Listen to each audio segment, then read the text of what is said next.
ধর্ষক এক নয় একাধিক, তাই একাধিক ধর্ষকের কুশপুতুল দাহ করে আরজি করে নৃশংস ঘটনার দোষীদের শাস্তির দাবি জানালো মেদিনীপুর মেডিকেল কলেজ হাসপাতালের চিকিৎসক পড়ুয়ারা। বুধবার সন্ধ্যায় মেদিনীপুর মেডিকেল কলেজ হাসপাতাল প্রাঙ্গণের আন্দোলনস্থলে একাধিক ধর্ষকের কুশপুতুল পোড়ানো হয়। আন্দোলনকারীদের অভিযোগ, আরজি করের ঘটনায় ধর্ষক একজন নয় একাধিক, তা আমরা বিভিন্নভাবে জানতে পেরেছি। তাই প্রতিবাদের প্রতীক হিসেবে একজন নয় একাধিক ধর্ষকের কুশপুতুল দাহ করলাম।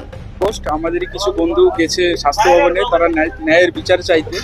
আমরা তাদেরই প্রতীকী হিসাবে তাদেরকে আমরা জানিয়ে যে আমরা এখানে শাসক যাদেরকে লোকানোর চেষ্টা করছে ধর্ষক হিসাবে, তাদের প্রতীকী জানিয়ে আমরা অসুর নিধন এখানে করলাম।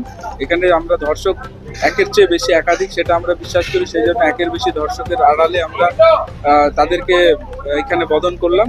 আর শাসক যাদের লোকাচ্ছে তাদেরকেই আমরা চেষ্টা করছি যে বাইরে নিয়ে আসতে। হ্যাঁ, কারণ আমরা জানি যে ধর্ষক একের বেশি।